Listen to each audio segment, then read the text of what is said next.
दोस्तों नमस्कार। मैं advocate Ramakant Kumar legal tips channel में आप सभी का स्वागत है। दोस्तों, क्या आप जानते हैं कि देश के टैक्स का पैसा कैसे गिना जाता है? क्या आपने कभी सोचा है कि सरकार जो टैक्स वसूलती है उसका हिसाब किताब कौन रखता है और कैसे तय होता है कि कितना पैसा बचा? आज हम भारतीय संविधान के अनुच्छेद 279 के जरिए यही जानेंगे। भारतीय संविधान का अनुच्छेद 279 किसी कर या शुल्क की शुद्ध आय नेट प्रोसीड्स की गणना के नियम को स्पष्ट करता है। इसके तहत यह तय किया जाता है कि कर वसूली की कुल लागत को घटाने के बाद जो वास्तविक राजस्व बचता है उसका हिसाब कैसे रखा जाएगा। किसी कर या शुल्क से प्राप्त कुल आय में से उसे वसूल करने में आई लागत कॉस्ट ऑफ कलेक्शन को बाहर निकालने के बाद बची हुई राशि ही शुद्ध आय कहलाती है।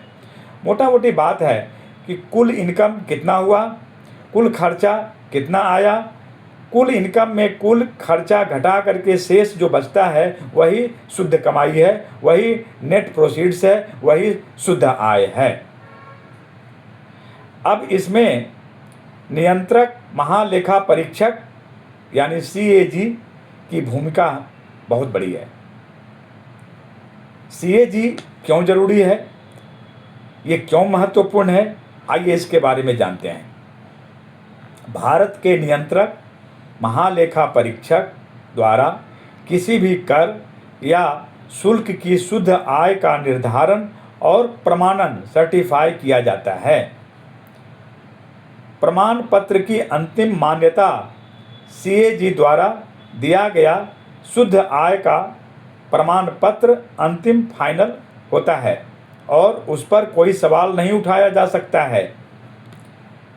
दोस्तों, CAG की भूमिका इसलिए महत्वपूर्ण हो जाता है क्योंकि केंद्र और राज्यों के बीच पैसे का बंटवारा इसी नेट प्रोसीड्स के आधार पर होता है।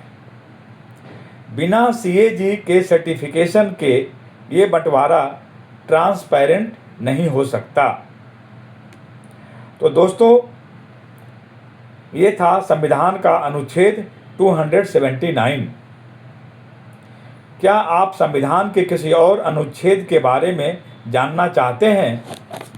आपको ये वीडियो कैसा लगा हमें कमेंट करके बताएं। आप सवाल भी पूछ सकते हैं कमेंट बॉक्स में। वीडियो को लाइक करें, चैनल को सब्सक्राइब करें। धन्यवाद दोस्तों, आपको नमस्कार। जय हिंद।